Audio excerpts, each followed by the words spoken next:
sore semuanya. Assalamualaikum warahmatullahi wabarakatuh. Perkenalkan, nama saya Audrey Fadilah dengan nomor MPM 21140700012. Di sini saya akan memaparkan yaitu strategi pengembangan pembelajaran kreatif pada anak usia dini.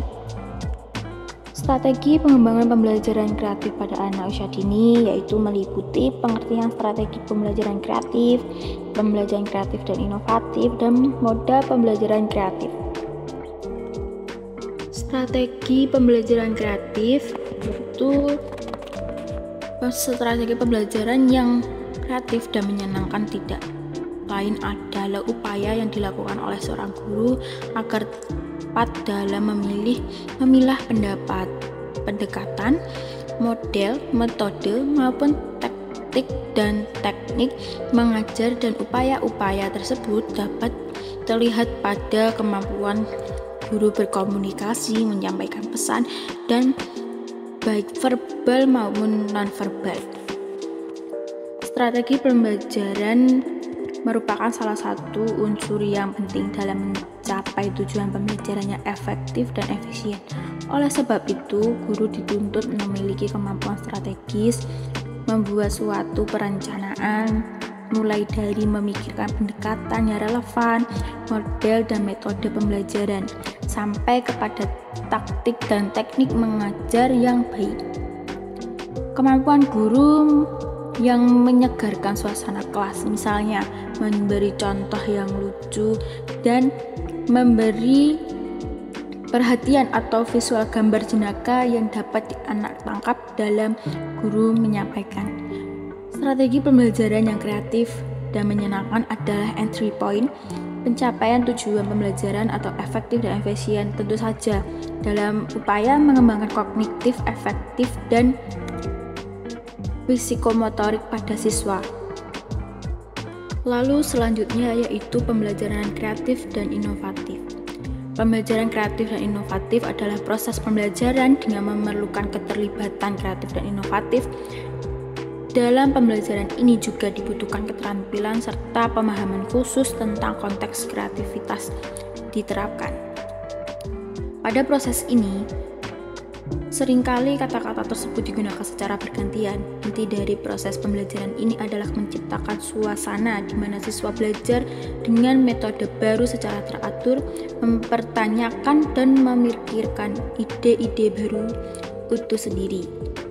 Kreativitas dan inovasi adalah inti dari pembelajaran mengajar yang termasuk dalam kedisiplinan ilmu sosial. Salah satu program dari kurikulum tersebut adalah program P5 atau Proyek Penguatan Profil Pelajar Pancasila yang dilansir oleh Kementerian Kependidikan Indonesia. Proyek Penguatan Profil Pancasila ini merupakan kegiatan pembelajaran berbasis proyek perencanaan untuk menguatkan demokrasi serta mewujudkan pencapaian kompetensi pelajar Pancasila. Karakter ini dibagi menjadi 5 pilar, yaitu kebinekaan global, bergotong royong, kreatif, bernalar kritis, mandiri, beriman kepada Tuhan Yang Maha Esa. Tujuan program ini yaitu memberikan kesempatan pada peserta didik agar dapat mengalami pengetahuan sebagai salah satu proses penguatan karakter peserta didik, sekaligus kesempatan untuk mereka belajar di lingkungan sekitar dan dapat mempunyai pengalaman yang lebih baik dan lebih luas. Baik, untuk materi selanjutnya adalah modal pembelajaran kreatif. Modal pembelajaran kreatif ini yaitu pembelajaran yang digunakan oleh tenaga pendidik atau guru untuk meningkatkan semangat belajar oleh siswa. Adapun berikut ini merupakan beberapa bentuk pembelajaran yang kreatif untuk siswa milenial yang bisa digunakan, yaitu menggunakan alat peraga. Menggunakan alat peraga ini bisa menjadi pilihan menarik untuk pembelajaran siswa milenial. Metode ini bisa para guru atau tenaga pengajar menggunakan mata pelajaran yang biasa sangat dikurangi oleh anak-anak. Terkadang ditakuti oleh anak-anak seperti pembelajaran matematika. Seringkali pembelajaran matematika ini ditakuti siswa karena angka-angka memang sedikit sulit dipahami, tetapi seperti pembelajaran teori lainnya.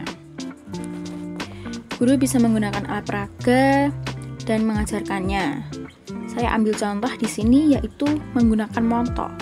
Montor di sini dimasukkan ke dalam kelas sebagai contoh untuk belajar mengenai materi tabung dan lingkaran. Menggunakan montor ini kemungkinan anak-anak akan tertarik atau anak-anak akan merasa ada yang berbeda dari pembelajaran yang lainnya. Lalu yang berikutnya adalah tebak kata. Tebak kata ini adalah metode lain yang biasanya guru digunakan untuk belajar di kelas adalah dengan melakukan permainan tebak kata. Permainan ini sangat menyenangkan untuk dimainkan siswa beramai-ramai atau kalau berkelompok. Sesuai namanya di sini siswa akan ada dalam permainan tebak kata yang berisi beberapa pertanyaan yang ditunjukkan dari materi yang sudah dipelajari saat pembelajaran dilakukan.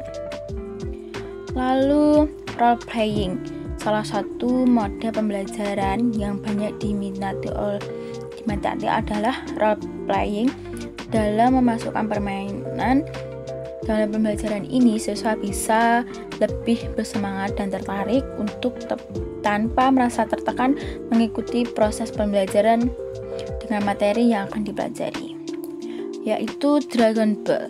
Metode ini merupakan model pembelajaran yang juga menyenangkan dan disukai para siswa. Para siswa akan dengan semangat untuk saling membuat pertanyaan untuk teman-temannya saat mereka belajar bersama. Cara bermainnya harus dengan mempelajari materi pembelajaran terlebih dahulu. Setelah itu bentuk kelompok dan panggil ajak para ketua kelompok untuk menjelaskan tentang materi yang sudah disampaikan. Yaitu selanjutnya adalah talking stick. Talking stick atau tongkat berbicara adalah permainan yang biasa jadi metode pembelajaran untuk siswa. Bisa dibilang metode ini adalah salah satu metode pembelajaran kreatif dan efisien. Siswa akan lebih banyak belajar untuk mempersiapkan diri supaya saat dirinya ditunjuk, mereka bisa menjawab dengan jawaban mereka. Siswa akan jadi lebih tertantang dengan metode ini. Metode ini juga sangat menyenangkan karena bisa sambil santai dan tertawa bersama-sama teman-temannya. Yang berikutnya yaitu storytelling. Storytelling ini metode pembelajaran kreatif yang bisa membuat informasi menjadi menarik di kelas adalah dengan storytelling atau bercerita. Guru bisa membuat penyampaian materi dengan melalui dongeng atau siswa sendiri berbicara di depan kelas. Kegiatan ini akan membuat siswa lebih nyaman saat belajar. Mereka jadi lebih meningkatkan perhatian karena disampaikan secara tidak kaku. Maka mereka akan memproses informasi atau pembelajaran yang disampaikan dengan lebih mudah diingat oleh para siswa. Yang terakhir yaitu fasilitator atau explaining, yang bisa dikata lainkan adalah debat atau brainstorming. Bisa dilakukan guru dengan mengelompokkan siswa-siswanya. Salah satu pihak akan berperan sebagai fasilitator dan menjelaskan, dan yang lainnya akan bertugas untuk mendengarkan. Siswa jadi diberi kesempatan untuk menjelaskan materi kepada siswa lainnya. Dengan ini maka akan terciptanya diskusi di dalam kelas dan muncul ide-ide kreatif. Pembelajaran ini lebih mudah diterima dan semua pihak akan sama-sama mengerti dan saling mendengarkan.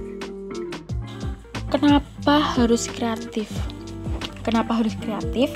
Karena guru dan tenaga pendidik itu harus kreatif adalah aspek penting dalam upaya kita membawa siswa agar mereka lebih mampu menangani dan mengarahkan belajar bagi mereka sendiri.